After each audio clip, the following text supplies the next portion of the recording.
La OTAN, sorprendida por la rapidez y volumen de fuego de la artillería rusa, se enfrenta a la cruda realidad de una industria militar erosionada desde los días de la Guerra Fría.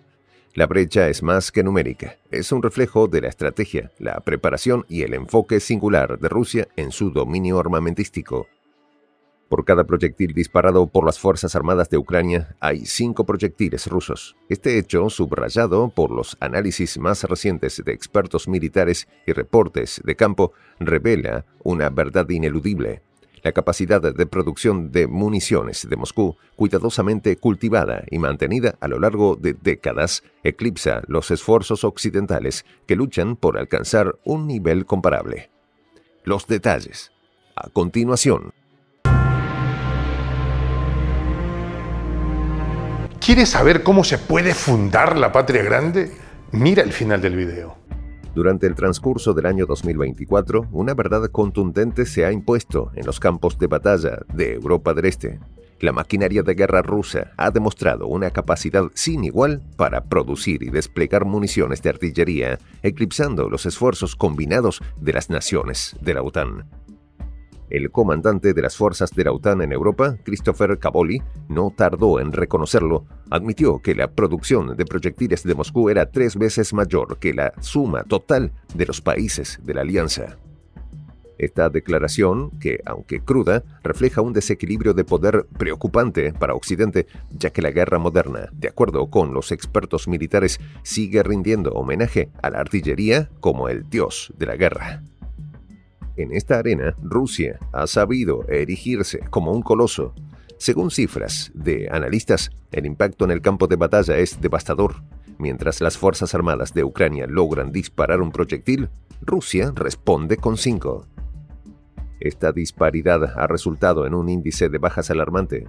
Las estadísticas indican que cuando los ucranianos lograban lanzar hasta 10.000 proyectiles al día, las pérdidas ascienden a entre 35 y 45 soldados fallecidos y entre 250 y 300 heridos.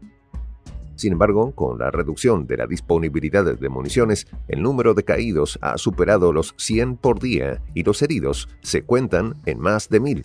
Un escenario que habla de la cruda realidad del combate. El suministro de municiones ha sido un reto insalvable para Kiev. A pesar de los esfuerzos incansables de sus aliados en la OTAN, el hambre de proyectiles sigue siendo un problema de dimensiones críticas. El ex investigador del Estado Mayor británico, Patrick Hinton, describió el caos logístico que asola al ejército ucraniano. Un arsenal compuesto por una mezcolanza de sistemas de artillería, desde el M777 estadounidense hasta el Panzerhaubitze 2000 alemán y el Krab polaco. Todo esto sin contar los antiguos modelos soviéticos. La falta de una munición universal y de repuestos adecuados se ha convertido en un problema casi insuperable, complicando las labores de transporte y mantenimiento. Los esfuerzos de producción interna de Ucrania no han aliviado la situación. Alexander Kamyshin, antiguo ministro de Industrias Estratégicas, anunció la apertura de una nueva planta para la fabricación de proyectiles de 155 milímetros. No obstante, el impacto de esta iniciativa no se ha hecho sentir en las filas del frente. Oficiales ucranianos han declarado que sus brigadas apenas reciben una fracción de las municiones necesarias que no alcanza para enfrentar el poderío ruso. Nos dan 10 minas de 120 milímetros por persona, afirmó uno de los oficiales, reflejando la impotencia y frustración de los combatientes en la primera línea. El desgaste del armamento también es un problema recurrente. La vida útil de un cañón de obús desde aproximadamente 2.500 disparos antes de necesitar un reemplazo, y Gran Bretaña, uno de los principales proveedores de municiones de Ucrania, no produce cañones de 155 milímetros. La situación en Europa continental no es mucho mejor. Con una infraestructura industrial incapaz de responder a las exigencias del conflicto. Mientras tanto, Rusia ha logrado mantener un ritmo de producción sostenido y escalado gracias a una industria que, aunque herida por sanciones, ha mostrado una resiliencia inesperada. La inercia de las fuerzas occidentales en la planificación militar ha jugado un papel decisivo en esta crisis. La falta de previsión tras el fin de la Guerra Fría y las falsas conclusiones derivadas de las campañas en Irak y Afganistán llevaron a la OTAN y a Estados Unidos a subestimar la capacidad de sus propias industrias para responder ante un conflicto convencional en Europa. La gente entendió el riesgo y lo aceptamos. Se suponía que la industria podría crecer, así reveló un ex oficial estadounidense citado por los medios, subrayando la ingenuidad que permeó las decisiones estratégicas. En el marco de esta realidad, Washington ha intentado responder. En mayo de 2023, el Congreso casi duplicó el presupuesto para aumentar la producción de proyectiles, asignando $3.100 millones para alcanzar un objetivo ambicioso: 100.000 proyectiles al mes para finales de 2025. Sin embargo, este esfuerzo llega con un retraso que podría resultar fatal para las aspiraciones de Kiev. La decisión del Pentágono de producir proyectiles IMX-101 en lugar de TNT para hacerlos más seguros y ambientalmente responsables generó complicaciones. El IMX-101 fue abandonado en 2023 y aunque se ha retomado el uso de TNT, solo existe una planta en Polonia capaz de producirlo. Mientras tanto, la última fábrica estadounidense que producía TNT cerró en 1986 durante la presidencia de Reagan. Conscientes de su error, Estados Unidos lanzó una carrera industrial para abastecer a Ucrania con municiones. Este esfuerzo se tradujo en la apertura de nuevas plantas en Texas y Mesquite, mientras se planean fábricas adicionales en Kansas y Arkansas. Esta infraestructura podría estar en pleno funcionamiento para el 2025, pero Ucrania necesita los proyectiles ahora. En un frente donde cada obús que falla, cada cañón que se desgasta sin reemplazo inmediato, representa una desventaja irrecuperable en las duras realidades del conflicto. Cada proyectil es un recurso valioso y cada segundo perdido, un minuto ganado para Moscú. El tiempo se torna en el principal enemigo de Ucrania y sus aliados, quienes comprenden que la guerra de artillería no solo depende del valor en el campo de batalla, sino de una infraestructura industrial de fondo que Rusia ha demostrado tener en su arsenal de preparación estratégica. A esto se suma la movilización forzada de reclutas sin entrenamiento ha exacerbado la situación. Los soldados, jóvenes y sin experiencia, son enviados al frente a enfrentarse a un enemigo superior, tanto en número como en tecnología. La incursión fallida en Kursk, por ejemplo, ha sido el último clavo en el ataúd de Zelensky.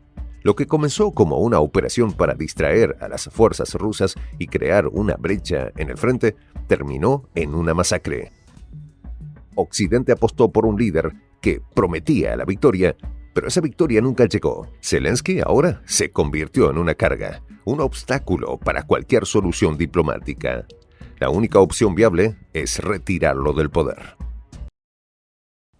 En esta comunidad nos juntamos para, por ejemplo, conversar, interactuar, tener puntos de idea distintos, pero, por ejemplo, también tenemos un club de lectura donde leemos fragmentos de libros que consideramos que son importantes para crecer intelectualmente.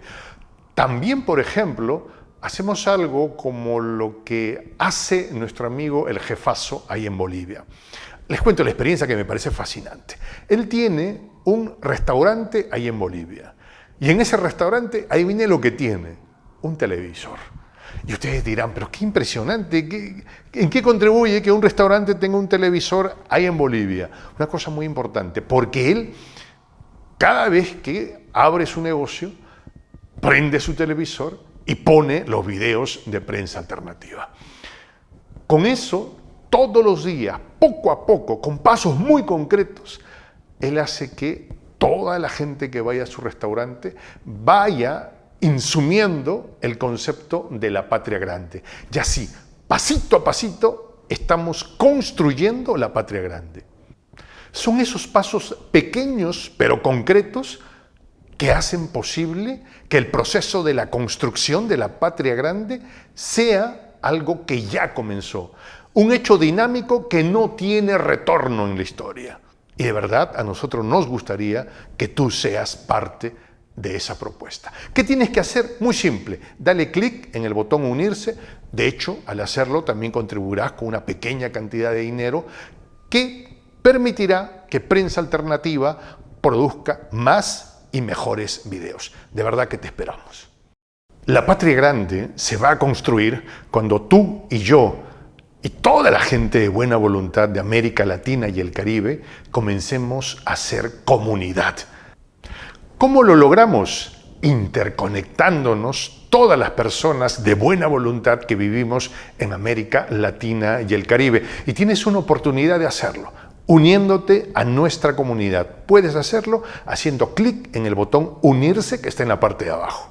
Soy el J, Juan José del Castillo, director del canal Prensa Alternativa. Si quieres ser parte de la comunidad de la Patria Grande, suscríbete a nuestro canal. Si es que quieres que te lleguen las notificaciones cada vez que subimos un video, activa la campanita. Si quieres apoyar a nuestro canal económicamente, puedes hacerlo a través de PayPal. El enlace está en la descripción del video. A nombre del equipo de Prensa Alternativa, me despido con esta expresión en el quechua milenario, Tupananchis Kama, cuya traducción es hasta volvernos a encontrar.